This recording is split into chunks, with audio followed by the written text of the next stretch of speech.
komunitas. Jadi komunitas sampai saat ini kita ada lebih dari 20.000 komunitas. Komunitas mulai dari sepeda lah, komunitas piara ikan hias, kemudian komunitas layang-layang segala macam. Jadi ada semua. Layang-layang ikan hias juga. Kaskus ini kan Andrew bilang tadi tugas sekolah. Ini sekolah apa tuh waktu itu? Oh, dulu saya sekolah di Seattle, itu di Art Institute of Seattle. Itu sekolahnya bikin web design, grafik dan web design. Jauh sekali sekolahnya waktu itu. Karena dulu emang udah demen bikin website, tapi di Indonesia tahun 97, 98 tuh belum ada sekolahan yang ngajarin graphic design, web.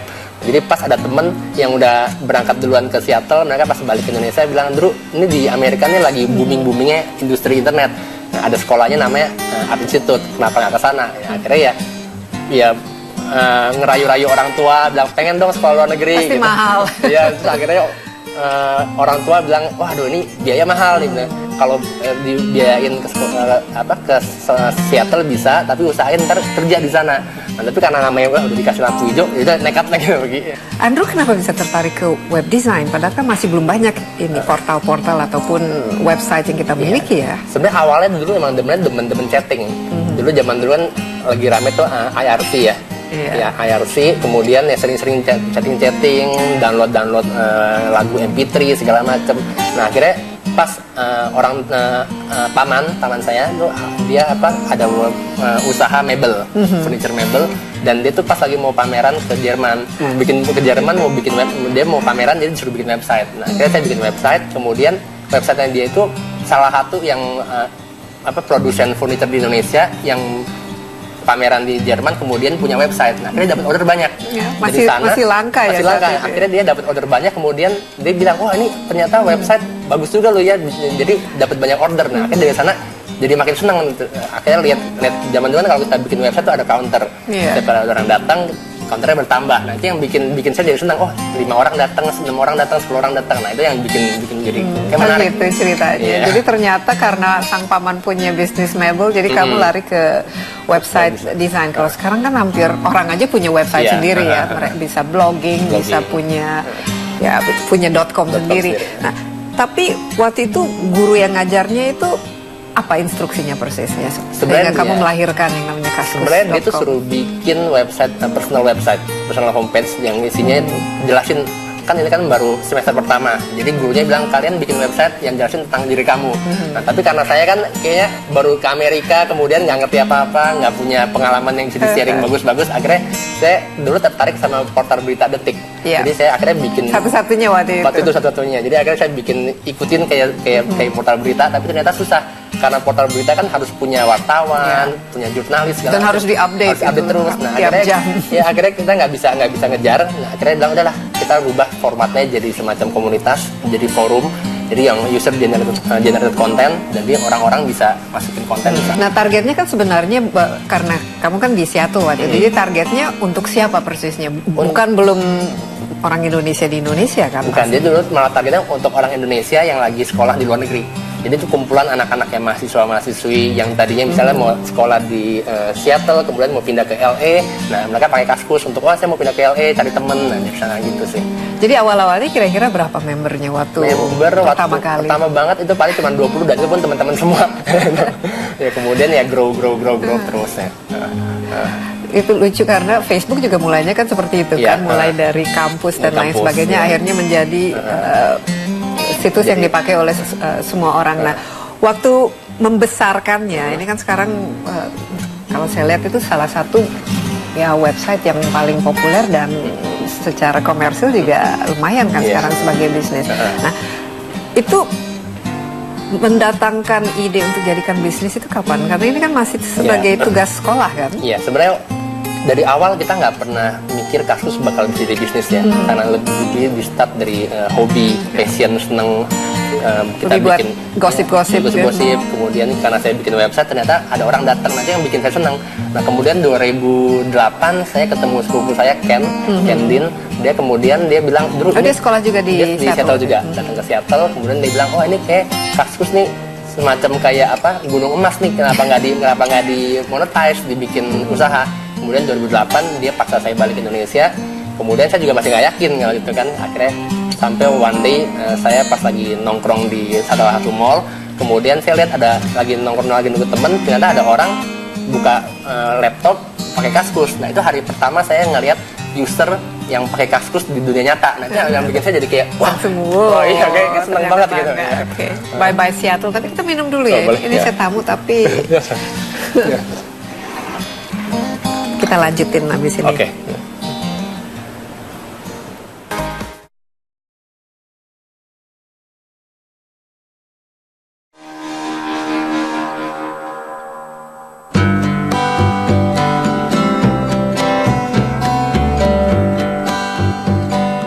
Pada awal mula pendiriannya, pertumbuhan Kaskus bisa dibilang sangat lambat. Kesulitan terbesar dalam pengembangan Kaskus saat itu adalah menggait pengguna internet untuk bergabung. Dalam 1 minggu saja, mereka hanya mampu mengundang paling banyak 3 orang. Kondisi itu bertahan selama mereka sekolah dan bekerja di Amerika. Melihat kondisi itu, pria yang akrab dipanggil Mimin, plesetan dari kata admin oleh user Kaskus ini, sempat tak yakin kalau Kaskus dapat dijadikan ladang bisnis yang menggiurkan. Namun kini keraguan Andrew pun terhapuskan. Kaskus menjadi salah satu forum online untuk komunitas yang terbesar di Indonesia, dengan ribuan komunitas yang bergabung di Kaskus. Ya, Andrew, saya sendiri saya tertarik sebenarnya kan di dunia internet online portal karena waktu itu juga saya ada astaga.com ya, tahun 99 dan saya masih ingat itu waktu Kaskus juga udah pertama kali namanya mulai kedengeran ya. Dikit-dikit. Mulai kedengeran, tapi modelnya dari awal tidak pernah beranjak dari situs komunitas ya. Enggak, itu dari awal selalu komunitas. Karena kita tahu ya komunitas itu orang Indonesia demen nongkrong ya, demen kumpul-kumpul. Kalau di warung kopi sekarang pasti kumpul-kumpul temen-temennya ya selalu bergerombol gitu. Jadi ya, akhirnya pas gitu. 1 juta pengguna pertama kapan tercapai? Itu kayaknya udah 2008. Oh, jadi dari tahun 2000 sampai lama juga ya, 8. Waktu kita balik ke Indonesia 2008 tuh kita punya member baru 360.000. Nah kemudian dari sana balik 2008 kemudian tuh langsung melonjak banget ya. Apa kira-kira yang membuat itu? Pasti ada usaha untuk marketingnya, promosinya dan lain sebagainya. Karena kalau ya kita tahu kan kalau misalnya membuat orang itu membayar untuk menggunakan satu situs pasti nggak mungkin ya. Tapi saya lihat ini kan Kaskus udah oke lah dari segi bisnis. Itu bagaimana caranya? Ya jadi waktu dulu ya itu maksudnya kalau kenapa mereka pertama kan harus mencari member ya. Jadi berarti kan harus banyak orang yang login karena kan di situ nanti usernya semakin tinggi semakin tinggi juga nilai situsnya kan. Sebenarnya kita juga dulu 2008 tuh kita tertolong oleh banyak telco ya. Telco kan dulu lagi zaman-zamannya semua mobile, kemudian internet, Facebook. Ya. Jadi itu yang membuat industrinya marketnya akhirnya ya mulai mau coba main internet. Nah, jadi kita pas balik 2008 kemudian ya ini semua orang main internet, kemudian penduduknya makin banyak yang penggunanya. Jadi ya kita tertolong juga oleh itu. Nah, di lain pihak juga kita mereka pasang iklan juga di Kaskus. Kemudian ya mereka saling sharing. Akhirnya pas 2008 tuh Kaskus juga mulai agak sedikit berubah ya. Kita dari komunitas, kemudian karena komunitasnya semakin ramai, kemudian banyak orang jualan barang, nah kita mulai masuk ke jual beli. Itu laku sekali pasti kan. Banget, sekarang aja biasanya di Facebook, Twitter udah mulai jualan. Udah banyak, Instagram pun juga jualannya. Tapi pengguna kan nggak harus bayar kan? Pengguna harus bayar. Jadi hanya dari advertising. Nah, awal-awal untuk mendapatkan pengiklan itu kan harus ada efek promosi. Itu susah banget. Apalagi awal-awal kreativitas yang digunakan. Dulu sih kita kalau orang pakai Kaskus mereka banyak brand-brand yang ke Kaskus takut karena mereka bilang kalau kita pasang iklan di Kaskus pasti iklan kita kalau bagus atau jelek bakal ada komennya. Dan ini yang orang pada takut. Di brand pada parno, takut banget, wah kalau saya pasang iklan di Kaskus ntar saya bakal dijelek-jelekin brandnya. Nah sampai akhirnya ya kita harus edukasi mereka, kemudian kita bilang beda nih kalau iklan di internet ini lebih terukur, yang lihat berapa orang, yang klik berapa orang. Nah akhirnya kita edukasi terus di tahun pertama sampai akhirnya ya kita dapat brand-brand besar seperti beberapa bank juga pasang di kita. Akhirnya kita punya image makin bagus gitu. Nah ngomong Kasakusuk ya. Kasakusuk. Kenapa waktu itu nama yang dipilih? Ya, sebenarnya kita mau nyari kata yang lebih gampang diingat. Jadi kita tahu kayak Google, Yahoo itu kan nggak ada arti tapi gampang diingat. Jadi waktu itu kita bilang kita Kaskus kayak ya udah kasak kusuk, soalnya kita banyak di dalam banyak orang chit chat gitu ya, jadi ya banyak kusuk-kusuk segala macam, kita benar kasak kusuk kayak deh. Ternyata namanya hoki ya. Namanya hoki. Dijadikan dari tugas sekolah sampai menjadi bisnis PT itu tahun berapa persisnya? Itu 2008. Oh 2008 ya. 2008. Jadi waktu itu ada Andrew, ada Ken, sang sepupu yang ikut ke Seattle, dan siapa lagi? Dan kita ada waktu itu ada salah satu perusahaan marketing branding yang kita pakai untuk bantu kita untuk rebranding Kaskus. Karena waktu sebelum 2008 itu kan Kaskus lebih kelihatannya lebih seperti situs underground, orang-orang yang nggak lebih kayak underground gitu, nggak ada yang tahu. Tapi Belanda kita bilang kita harus lebih vokal sekarang nih. Akhirnya kita pakai perusahaan yang untuk marketing yang akhirnya bantu kita untuk di rebranding Kaskus image. Nah, itu kan berarti ada perubahan dari segi bisnis yang mungkin kalau dulu hobi main di laptop di kamar sendiri, tapi sekarang kalau saya lihat wah ini satu lantai isinya orang-orang yang programmer dan mendedikasikan diri untuk membesarkan Kaskus. Itu kan berarti harus belajar bisnis, belajar marketing, belajar lain sebagainya. Itu bagaimana? Saya lihat Andrew kan masih, apalagi waktu itu masih sangat muda. Iya, sebenarnya ya saya beruntung. Saya beruntung untuk saya ada partner dengan Ken ya. Ken tuh lebih di sisi kayak bisnisnya, dia lebih gimana ngatur company segala macam. Kalau saya kan dia yang punya itu ya, karena kalau saya kan lebih di programmer, dan saya ya foundernya ya. Itu nerdnya. Iya nerdnya. Jadi pas dia Steve Jobs-nya. Jadi kombinasinya pas gitu. Nah terus sejalan perjalanan, tapi ya saya dan Ken nggak pernah kerja di perusahaan yang lebih dari 4 orang. Jadi selalu di perusahaan kecil. Mendadak kita sekarang ada 100 orang, 150 orang. Nah akhirnya kita tahu nih kita udah saatnya kita harus cari CEO yang lebih profesional. Karena kita lihat belajar juga dari Google ya. Google ada Eric Schmidt datang sebagai CEO. Jadi kita lihat wah kayak kita harus cari CEO yang lebih mumpuni, ngerti gimana caranya ngembangin kasus ke next level gitu. Iya. Kita minum lagi ya.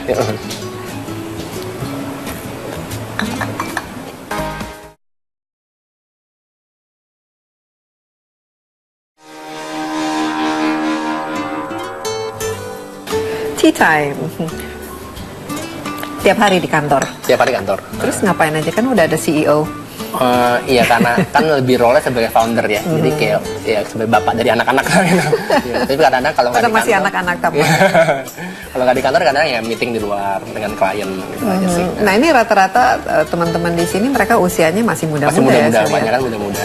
Oke, kalau dari segi kompetisi ya, saingan yang ada sekarang, karena kan sekarang udah mulai banyak situs-situs lain. Kira-kira yang terberat siapa?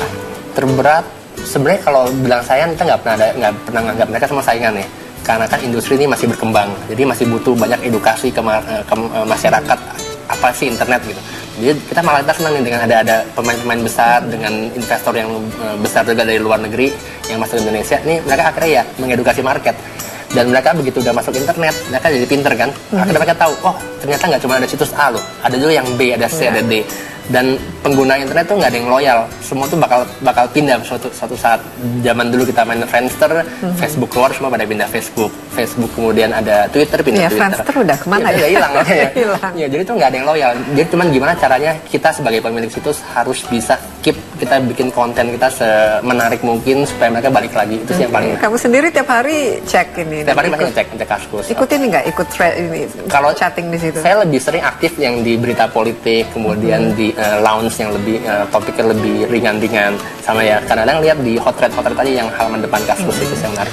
Nah ini kan sudah 14 tahun, dan apalagi kan Indonesia juga dalam 14 tahun itu banyak sekali perubahan. Kamu merasa bahwa kehadiran Kaskus ini banyak mempengaruhi mungkin pertukaran pikiran, ide dan lain sebagainya? Kamu lihat sendiri? Oh, lihat banyak banget. Apa yang paling mengesankan buat kamu?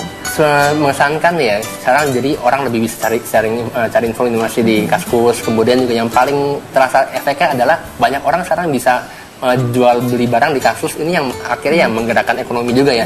Dan kemarin juga akhirnya saya juga dapat penghargaan juga dari Menteri Koperasi karena penggerak UKM. Jadi ini ya sebenarnya senang, ternyata yang dulunya saya bikin iseng-iseng kok sekarang bisa jadi apa ya, jadi kayak untuk orang lain itu sebagai mata pencarian. Jadi mereka bisa jualan barang di Kaskus. Kamu sendiri cita-citanya apa? Apakah ini Kaskus nanti 5, 10, 15 tahun ke depan masih akan berkutat di sini? Atau kamu punya hal-hal lain ya? Kita Kaskus selalu pegang teguh di 3 pilar ya. Kita di komunitas, kemudian di jual belinya, e-commerce, dan di payment system. Karena kita juga sekarang lagi bikin namanya Kaspay, ya kita tuh pengen punya bayangan suatu hari seperti PayPal itu seperti PayPal gitu. Nah jadi ya ini yang kita lagi berusaha banget untuk buat ya, meskipun sekarang udah Kaspey tapi kita belum push banget. Nah jadi kita 3 ini yang akan kita fokusin sih saat ini sih. Andrew sendiri dari kecil geek ya? Saya suka geek sih, sebenarnya dari SD ya. SD itu saya udah mulai demen namanya komputer. Jadi komputer pertama dikasih komputer Mac yang masih kotak gitu. Iya, nah, saya juga punya itu ya. Masih kotak banget. Dan kayak TV kecil TV ya. kecil, ya. Dan hitam itu putih lagi. Hitam putih ya, terus ya kadang-kadang ya demennya dulu dari kecil udah demen coding, programming, bahasa programming pertama itu adalah GW Basic, zaman dulu Basic gitu. Jadi itu akhirnya dari sana mulai suka bikin iseng-iseng bikin ya program-program kecil lah gitu. Nah, kalau supaya ini kan sekarang sudah banyak sekali kan situs-situs yang lain yang sebenarnya bisa grab ya audience-nya. Nah, itu apa yang membuat kamu merasa bahwa aduh ini ada tantangan berat, saya harus hati-hati dan saya harus betul-betul menjaga supaya saya nggak kehilangan gitu. Apakah itu momentum ataupun kesempatan? Iya, itu sebenarnya itu sempat di salah satu yang agak kita khawatir waktu tahun 2011 ya. Begitu banyak investor asing, website asing yang masuk ke Indonesia dengan di backup oleh uang dari investor yang sangat banyak. Jadi 2011 akhirnya kita sadar nih kalau kita nggak punya backingan salah satu grup besar yang bisa mensupport Kaskus, kita bakalan mati gitu. Jadi akhirnya waktu pas 2011 akhirnya kita syukur-syukur kita dapat partner dengan GDP Global Digital Prima, itu salah satu anak perusahaan jarum. Jadi dan itu akhirnya yang membuat kita bilang oke, jadi sekarang kita bisa bersaing dengan mereka gitu, bisa bersaing dengan yang luar-luar. Gitu.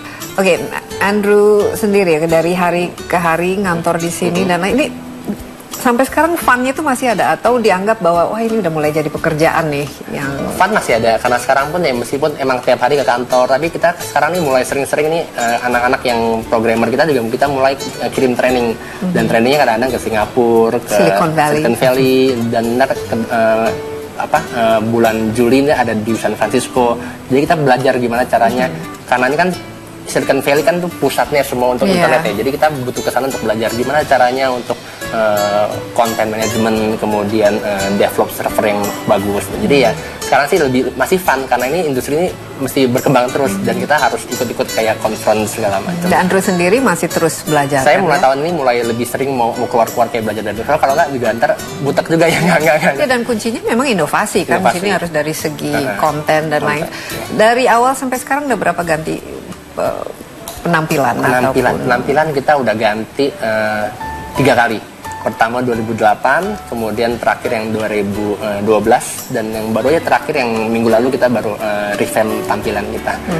Oke, sekarang ini bisa lihat di Indonesia kan banyak sekali anak-anaknya yang kreatif apalagi di bidang IT seperti ini dan ini saya yakin mereka semua terinspirasi. Bayangkan 35 tahun dari 3 orang, sekarang 140 orang dalam waktu 14 tahun ya, 15 tahun. Itu kira-kira resepnya apa yang membuat Kaskus itu sukses atau membuat Andrew sendiri itu sebenarnya sukses? Intinya adalah kita harus passion ya, ngerjain sesuatu itu harus sabar. Karena Kaskus dari awal dari sejak 99 sampai 2006 itu nggak ada penghasilan. Kita benar-benar karena ini cuma dimulai dari hobi. Karena hobi karena cinta karena memang suka. Dan mendadak suatu hari Kaskus bisa menghasilkan uang dari hobi, akhirnya jadi senang banget. Jadi akhirnya kita ngerjain sesuatu yang kita suka, kita passion, mendadak dapat duit itu kan apa nggak perfect banget gitu. Nah, jadi itulah yang bikin Kaskus ada sampai sekarang dan saya juga tetap suka anak-anak sekarang itu dimulai dari hobi. Jadi dan passion. Jadi kalau menurut saya sih anak-anak muda nih sekarang kalau mau untuk terjun ke dunia internet, yang satu tuh harus jangan mikir buat hari ini besok langsung sukses, itu nggak ada yang namanya one jadi night. 8 tahun pertama tidak ada speser pun yang masuk ya. Jadi nggak ada yang namanya one night sukses tuh nggak ada. Kita butuh pengorbanan waktu, kemudian ya determinasi, kemudian ya itu yang paling penting sih. Kalau misalnya mendadak dalam 8 tahun pertama itu misalnya tahun keempat saya udah putus asa tutup, mungkin nggak ada kasus sampai sekarang gitu. Nah jadi ya itu harus dimulai dari passion, ngerjain sesuatu dengan hobi, kemudian ya jangan mikir Kaskus. Wah Kaskus kok kayak gampang banget sekarang udah besar. Udah lama kan 14 tahun perjalanannya. Jadi ya jangan putus asa gitu sih intinya sih.